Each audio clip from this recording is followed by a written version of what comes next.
in 5 minutes time. Okay. But I mean, your attendees are climbing quite quickly. Okay. But let me just get this going on YouTube and that for you. Thank you.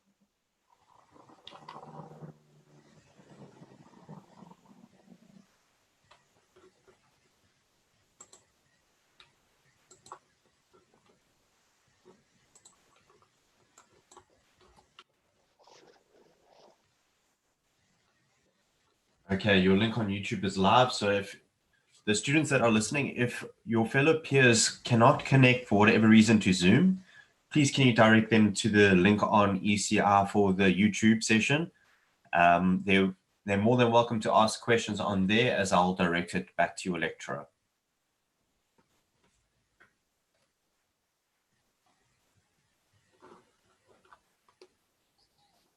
Would you like to start a little bit earlier, or do you want to wait till the 9:35 mark? I think we should just wait till the 9:35 so we don't confuse those that are coming in. Okay, no problem. Thank you.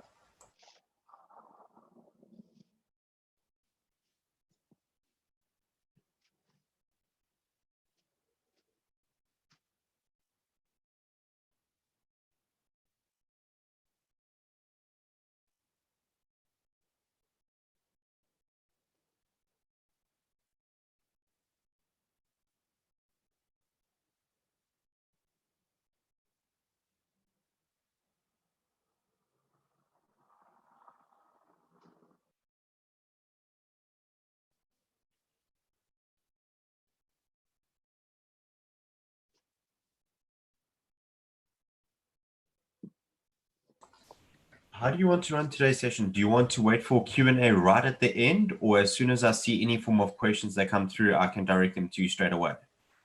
Okay, so I did state the lecture outcomes to the students on the ECI page.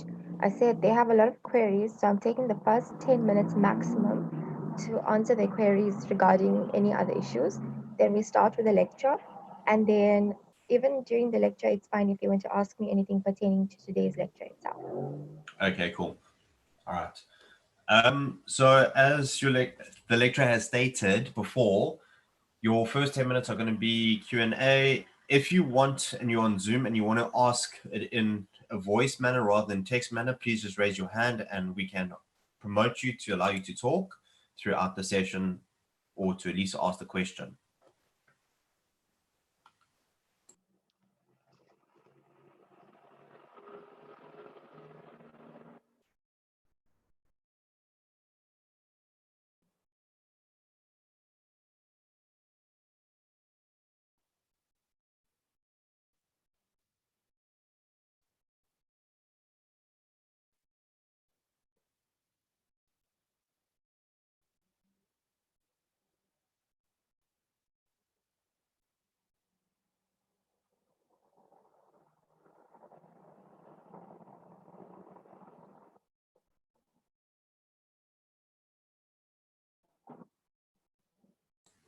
All right, it's 9:35 according to my time. I'll stop sharing my screen for you. Thank you. Good Okay. morning, everyone watching. Thanks for joining us for this lecture. I'd also like to say good morning and thank you to our learning director this morning, Mr. Warwick van Hagen. As he has stated, if you have any questions, you can press the icon and raise your hand. Or if you want, he can promote you where we can see you face to face or hear your voice, and you can ask me a question. So as promised, before I start the lecture itself and the content, we are looking at Unit 4 today. I promised you that I'm giving you 10 minutes because I've received a lot of emails from you. So I'm taking the first 10 minutes of today's lecture to deal with those queries. So who would like to go first?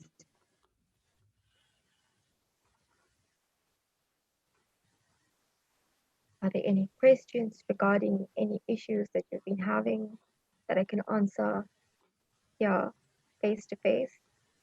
So far, there are no questions. Nobody's raised their hands. So I think those who are asking you questions, I think you've answered their questions for them clearly. Okay. I also wanted to know, is everybody familiar with how to use the feature of raising their hands?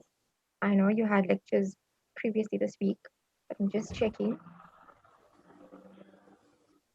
Okay. Would you like me to explain how it goes again for you with the raise Please, hand feature? please. All right, so attendees, if you are on Zoom, you can see there's a button near the bottom that says raise hand. If you click on that raise hand option, I'll get notified that you want to ask something. I will then allow you the ability to talk. So you will see a notification if I allow that to you. It will say, please unmute your mic, and you can then ask your question, and then I'll switch off your ability to talk again. Okay, thank you. Thank you, Eric. All right, if there's no questions, or if you feel that you would like to leave them till the end, you can. But while the lecture is going on today, feel free to stop me at any point and ask me to clarify something. Please try to partake. So the content for today is quite dry. It's on legal policies and legislation. So I would need your interaction at some point, right? Your lecturers for this module, as you know, it's myself, Ms. Prasad. I take the intermediate phase, and Ms. Debangile Chili takes the foundation phase. But for this lecture, I will be taking you, and the following week, she will be taking the lecture. Okay. So I'm going to share my screen, and you're going to see the PowerPoint for today.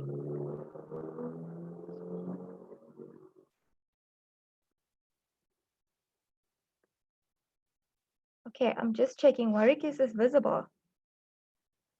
Your slideshow is visible. It's Okay, perfectly perfect. all right. So today we're looking at Unit 4, Lecture 1 to Unit 4. I said Lecture 1 because there's a lot of legislation that you need to go through.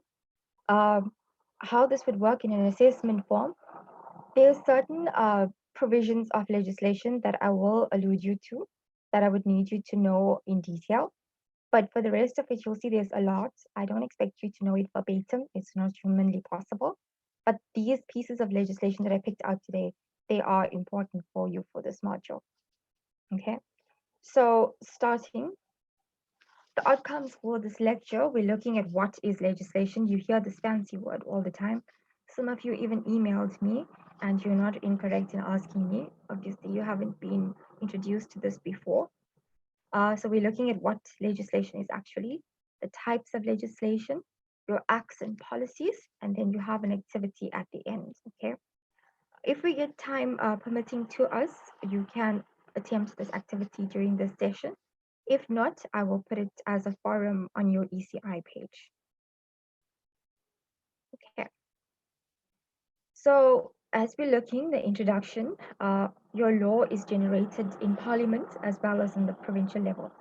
So what I mean by Parliament, so our president, as we have seen him so often and he's famous now in the media, he signs off the act to make it so that it becomes active for the public, right? So he has the power to sign off an act. But in the provincial level as well, your ministers, your MECs, they have the power as well to sign off acts.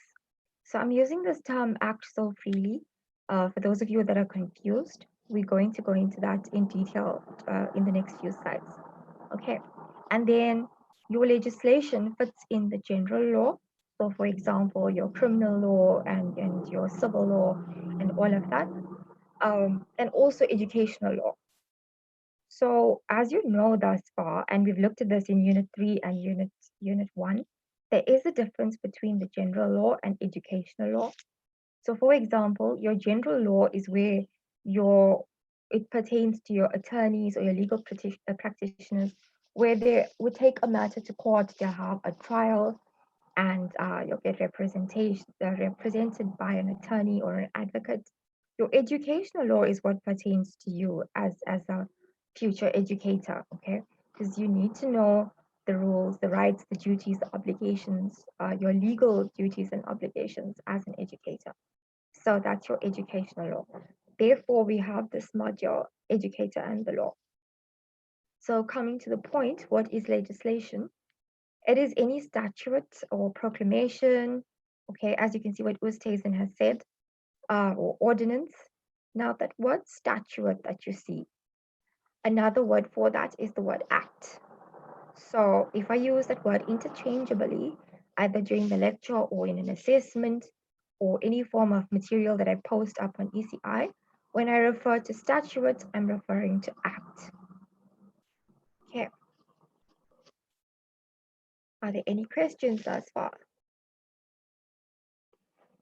Okay, take notes. We'll move on.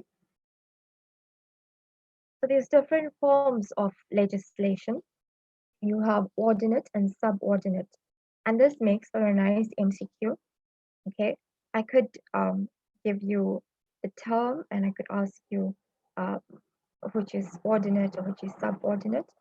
So your ordinate, it's promulgated, that means it's enacted or signed off by the authority of a legislative body. As I said, by parliament, that means your president or your ministers. Okay, and then if it's something provincial or a municipal council, so your councillors, your local councillors can sign that. Subordinate is where parliament gives authority to a local body to sign it off. So for example, your governing body in the school, okay, that is how that is important to you, your subordinate legislation. So an example of original legislation would be your South African Schools Act, okay? That is an act that it pertains to nationally, to the entire country, okay?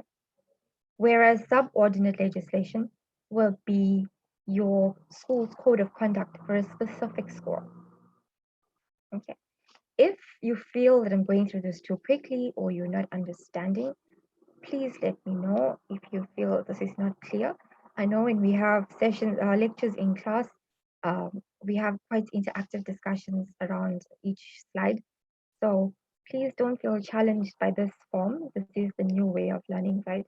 It may take you some time, but you can try. It's okay if you fail on your first attempt, but don't just feel that you're challenged to have to sit quietly because this is an online session, okay?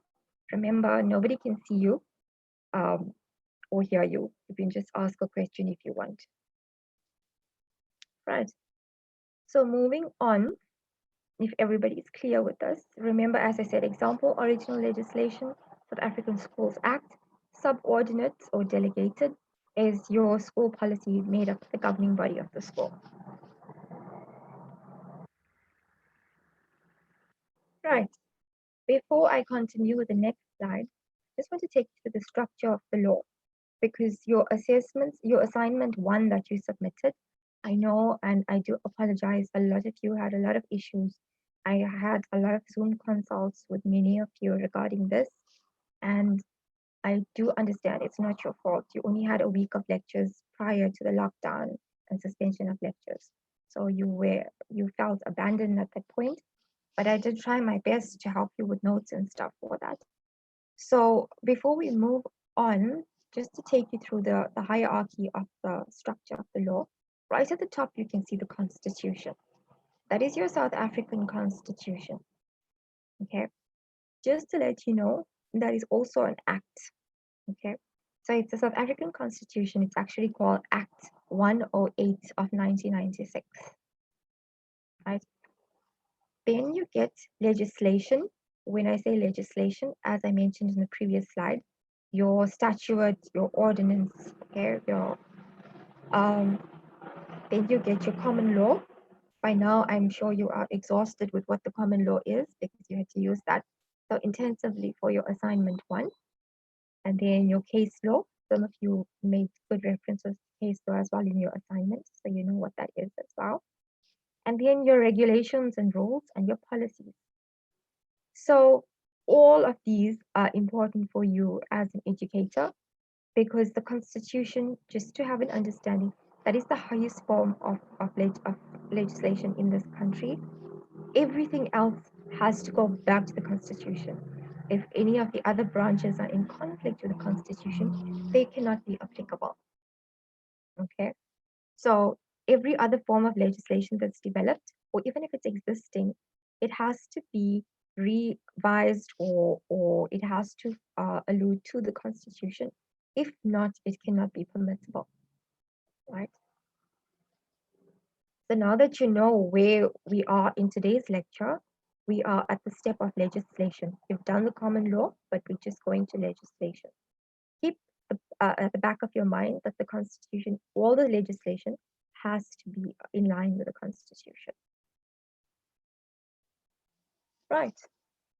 So I'm using this word act and statute, which is a part of legislation. I'm using that freely.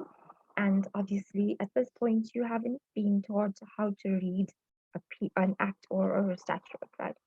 So, for example, the South African Schools Act, as you can see, that's the title of the act, that's the name of the South African Schools Act.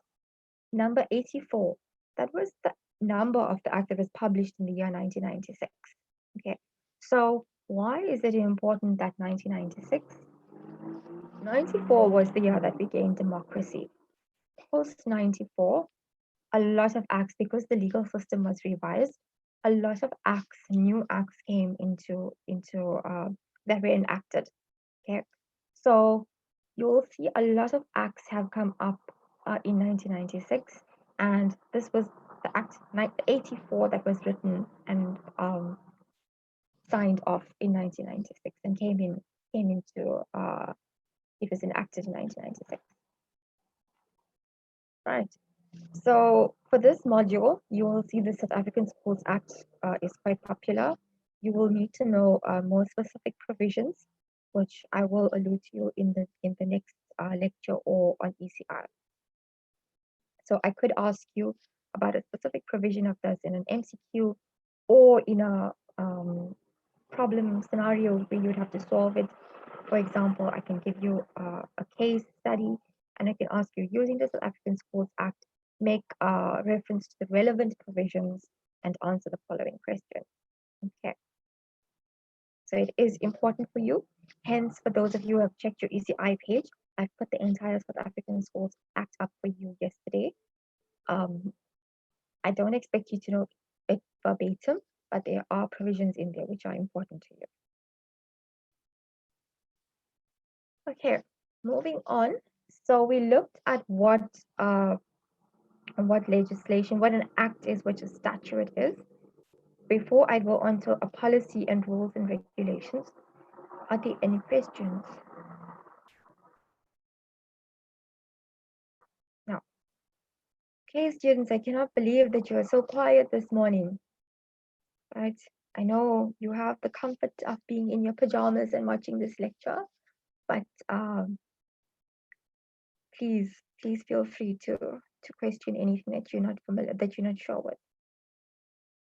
Right, so moving on to your policies. So a policy, as I mentioned, it's different from a statute and an act. A policy of one school may not hold the same for another school, okay? So here, for example, but we're using the national policy. So obviously, when you see the word national, it means that it's a blanket for all, for the entire country, okay? So a school in KZN may have the same policy as a school in the Western Cape, okay?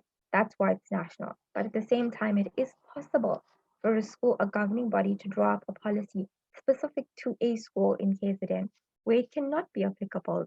That's just policy. This is the national policy, okay? So a policy is a course or principle of action adopted or proposed by an organization or individual. So when we say organization, we can use an example of the governing body. When we say individual, we can use the example of a minister, for example, the Minister of Education or the president himself. Okay, that is how I'm trying to show you that the policy can be drawn up by somebody of higher standing or somebody as even local as a governing body. Right? Your rules and regulations. This is passed by authorities who are vested in lawmaking power and which is derived from an enabling statute. So for example, you'll get the South African Schools Act. You can get a rule and regulation amendment to that. So it's not that it overrides the South African Schools Act. It's just forms, for example, how you get your appendix to something or an annexure to something. It's just an extra where a specific school, it would be applicable to a specific school, or it could be something new where the lawmakers did not want to revise the entire act, but they just added this at the end. Okay. So for example, here I have the regulation to prohibit initiation practices in school or the school's code of conduct, right? So an example of this would be you have your South African Schools Act. That's the main act. That's the enabling statute. Of that, you have the code of conduct.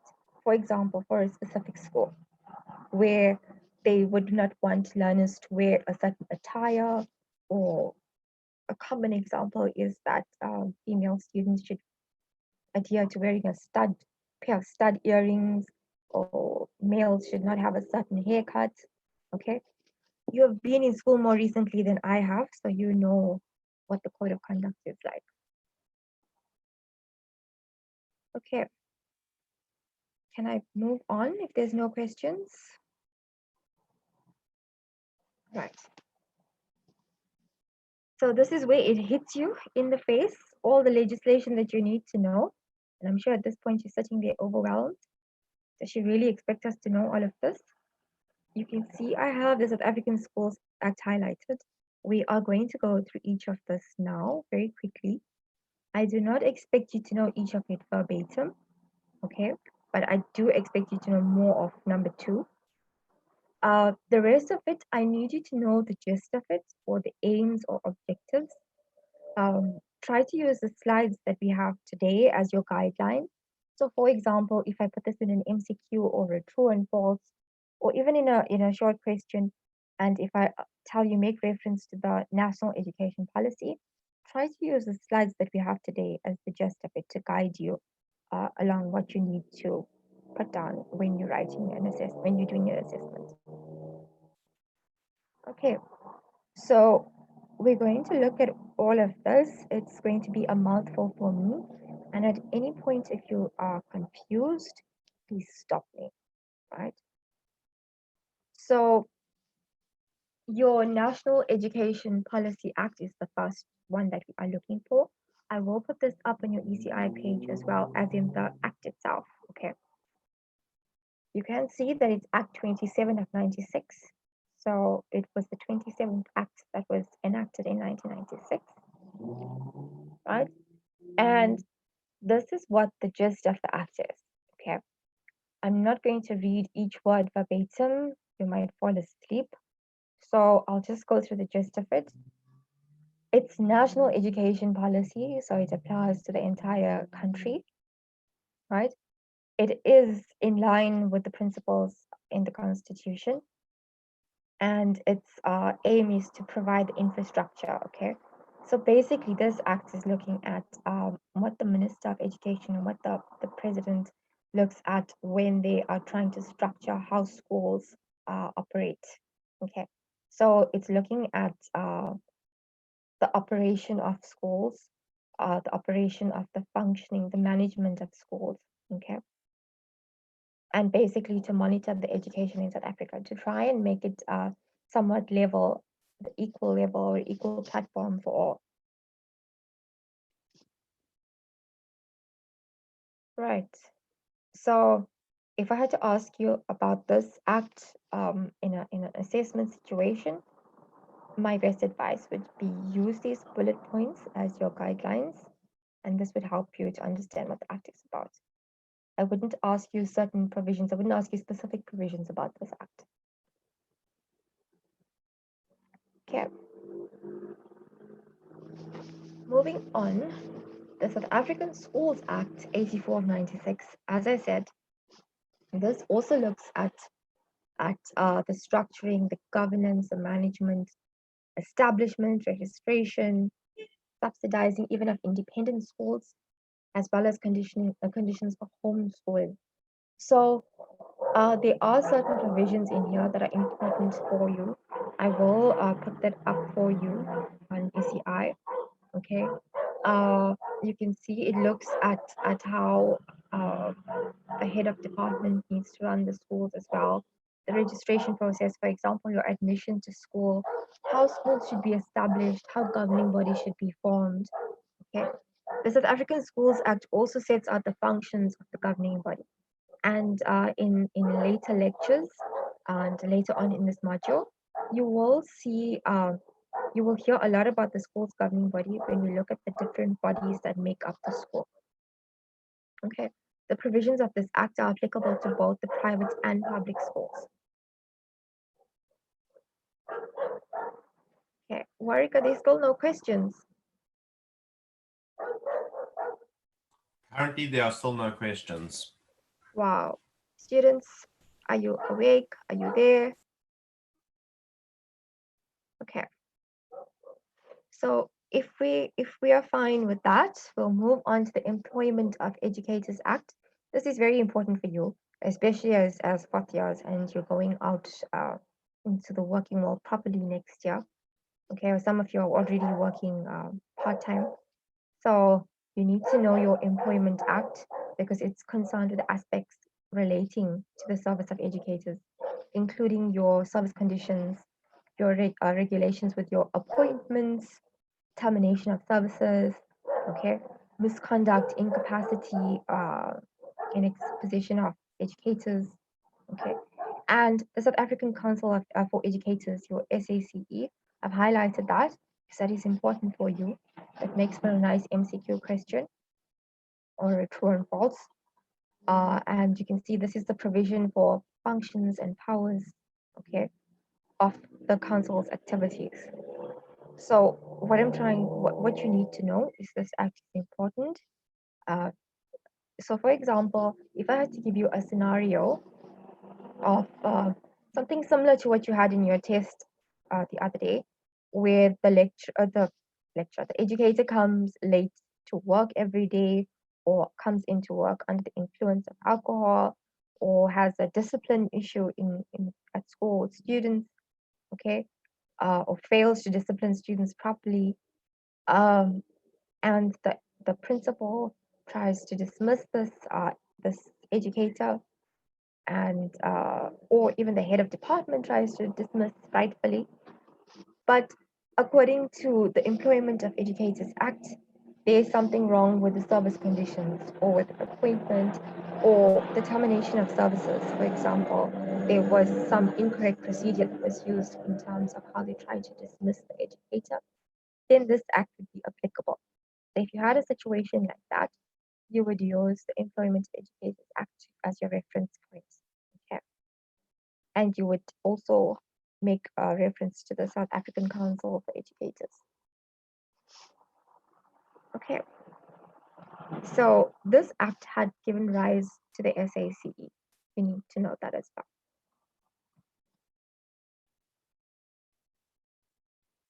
Right. Then, as you saw from the previous act, the South African Council for Educators Act, this is separate as well. But this is separate from the previous act that you saw. I'm just going back a slide.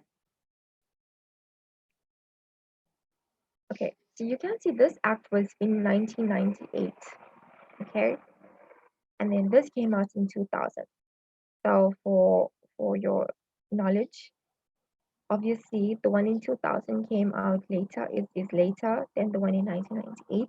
So this contains newer provisions or later provisions, right? So if I had to ask you that question, what I just gave you just now, the scenario about the educator coming in late and all of that, I would expect you to make reference to this Employment of Educators Act initially, and then make reference afterwards to this, because this comes in after that act. Okay, you need to understand that when acts, the later the acts or the later the year, of the year that it comes out in, it means that the act is either updated or there were new things that occurred that brought about the later act. Okay, so for example, there was an issue. I will give you a typical current example. I say hypothetically, now with the whole issue of schools reopening, and many of you are keeping, you are watching an update of how all of this will work, and the Minister of Basic Education, you are following her, and of Higher Education, you're following him. And many people are asking the question, so if students go back in June, how will they fit in the rest of the academic year? I'm talking about school, not tertiary, okay? So some say that they can catch up if they open in September. Some say that they need to catch up in June. Some ministers argue that it should be flexible and the South African Schools Act should be amended to adjust and accommodate the new challenges that we are facing. Okay, so this would be a good example of where there is an existing act. And because of the circumstances that we are facing currently because of this lockdown, how the existing act needs to be or can be amended in order to accommodate the challenges and in order to accommodate a different kind of year ahead academic year. Okay, so that is an example of where there's an existing act, how it can be amended to accommodate what's going on. And if it does happen, which is highly unlikely, but if it does happen, then in few years from now, you would see South African Schools Act, and then you would see an amendment of the South African Schools Act, okay, whereby they could have an example. An example would be the syllabus that would have ended in June will now end in November or something to that effect. Okay, so I just try to use a practical example to get you to understand what I'm saying, where there's an existing act, how it can be amended. Okay, and therefore you have something from 98 and then you have another version of it in 2000. Okay, right, moving on to the Promotion of Administrative Justice Act of 2000. In short, if you need to type this out or write it, you can refer to it as PAJA, P-A-J-A. Okay, so the Promotion of Administrative Justice Act, it actually refers to your administrative tasks. Okay, so for example, you're granting of permits and licenses or permissible use of property or granting or refusal of grants. Okay, I would have loved to have heard what your examples of this is. If anybody would like to answer, or if you can give me an example of granting of a permit or a license, where you think in a practical sense this PAJA Act would be applicable. Maybe this is a good time to use your Q&A button. If you can give me an example of this PAJA Act, practical example.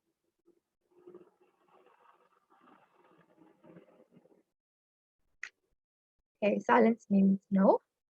And since I cannot see your faces, I cannot pick on you to answer. So I am at a disadvantage here. Right, an example of this would be your driver's license. Okay, so this driver's license is actually an example of where this PAJA Act is applicable.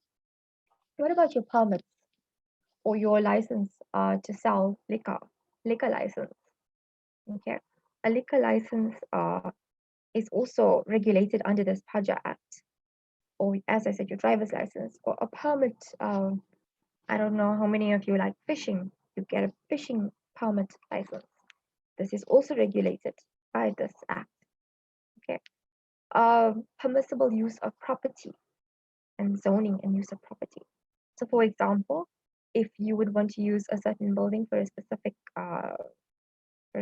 thing, or if you would want to build a school or a clinic on a certain property, you would have to apply using this act. Okay, that's also regulated under this act. So your refusal of grants, here your grants could be from anything from your disability grant to your child support grant, okay, to your pension fund grant, okay, all of that. So if you just realized in the past few minutes that I was speaking, you will see that this act is so important to us on a practical basis. Okay, how would this apply to you at a school? Think, for example, back to a tuck shop at a school.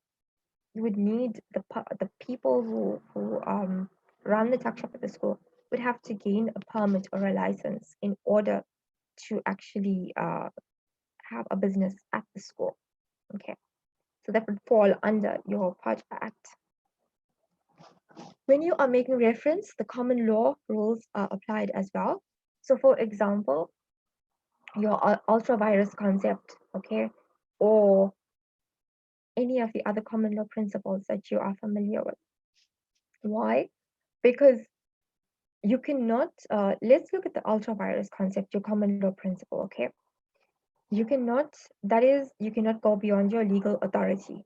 So, for example, you cannot uh, get your license from somebody who doesn't have the permission. Obviously, I know people do it illegally, and you have a lot of fake licenses and permits floating around, but rightfully, legally, there's only certain places that you can get it from. Okay, so that is where somebody cannot go beyond the legal authority and just grant a permit or license. Okay, so you can see this requirement of procedural fairness. That is, for example, coming back to what we said in one of the first few lectures about how the law is here to balance out things. So, for example, the license that you are applying for, or the grant that you're applying for, should not be unfair to somebody else. So you cannot apply for something that will have a negative effect on another group of people. Okay. An example of this would be, you cannot apply for, I'm not going to say people, to something else here. Okay. So, for example, a fishing license or a fishing permit. You cannot apply for a fishing permit to an area where they are trying to conserve the aquatic species. Okay, because obviously that would be unfair there. So that's a instance of procedural fairness. Or for example, you cannot apply for a license to sell alcohol in a school, because obviously that goes against, people underage cannot drink alcohol, and uh, children are a protected group and all of that. Okay. In the same instance, use of property. You cannot apply to use a property uh, to have a certain thing, for example, a car wash, or you have your, as you can see, these indoor soccer stadiums that come up everywhere. Um, you cannot just have it at any point in any residential area if you don't get proper permission, or if it causes unfair harm to the residents of that area. Okay, an example of the grant in this instance, where procedural fairness would work. As you know, the legislation only allows it to a specific group of people of a certain age. That's for your pension fund, or disability, seeing that they have a health certificate proving that they have a disability. So a person who is fit and normal and below the age cannot apply for this. Procedural fairness cannot work in this because it wouldn't be fair on the other groups that depend on this grant. Okay, so I think I have exhausted this section. If there's no questions, I'll move on. There are currently no questions. Sorry, I see there are two here. Okay, wow. From Ziad on YouTube. At my prac school, they sublet their hall to a local church group. Would that apply?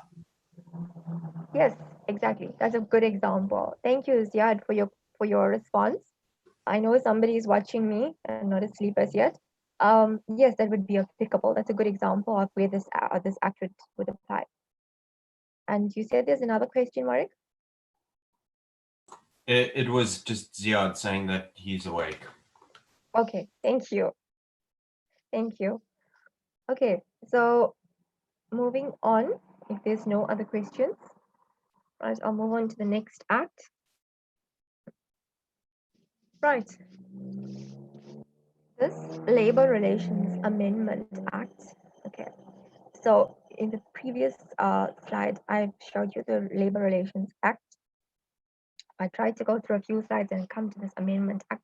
I don't confuse you and you're not overwhelmed with those words, right?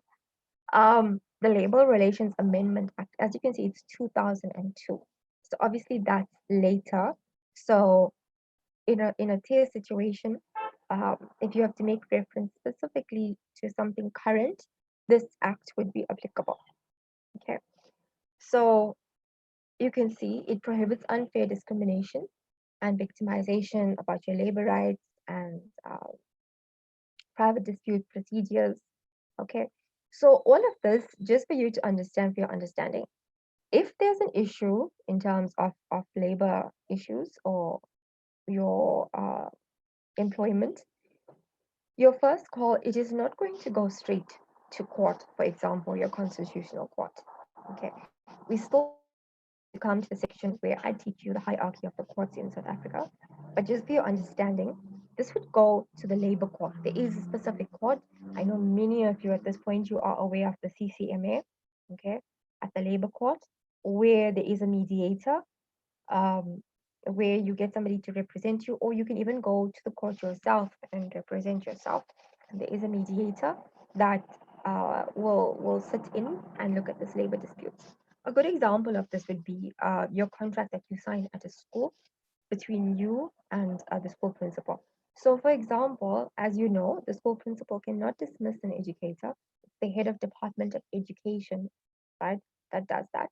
So, if the school principal has unfairly dismissed you, um, say for example, if you went to school, attended school late because that week you had issue with your car, or you went in for a service and you had to Uber to work and you got late waiting for your Uber and you reached there every day at 8:30 instead of 7:30, right? And you did this for a week or two, and your principal now dismisses you or calls you and dismisses you without giving you a warning, without giving you a first warning or second warning, just calls you and gives you a letter saying you are dismissed. That is a classic case of where you can go to the labor court. Another example, but as I'm saying it, I know it doesn't work as clear cut as that in reality. So people don't do that. But if, for example, and I'm not giving you ideas, but it does happen, is where in some instances, you'd be, for example, worked out of a situation. Okay. So there'd be like all sorts of challenges around there, and you'd be worked out of that. So if you feel that you were worked out of your situation, of your position, then your labor course is the place that you would go. Okay. So some may ask, as an educator, why are we learning about such acts? As I said, because now you are learning your theory as an educator. When you go out full front as an educator in the working world, obviously your salary and your employment and your contract is going to matter to you at that point. Right. So your private disputes as well, it can be between the principal and educator or between educators themselves or the HOD of the school. Okay. In this instance, the labor amendment, relations amendment will not be applicable between a parent and an educator. Okay. The parent and the educator, those kind of issues will go under, as you saw, your delictual, delict, the law of delict, what you looked at for your assignment, and that would go to a separate court. For example, your local magistrate's court or something. This labor court is specifically with conditions and terms to your employment or something that affects you in terms of your employment. Right. I'm not going to read each bullet point. You obviously can do that in your own time. Uh, but if there's no questions, okay, then we can move on. No questions. Okay. I see we have a minute left. Right. Uh, so you have your Education Laws Amendment Act. Education Laws Amendment Act. And this act, the purpose of this is to amend the following act. So please look at the part where it says of 2007. Okay. Then look at the list of the acts that I gave you below. You will see the latest there is 2000. So this Amendment Act, okay, if you have a 2-minute breather during the following week, look at this act. I'll put it up for you in ECI. Just browse through it. It gives you the amendments that it had on the other acts that I have listed below. Okay. Right.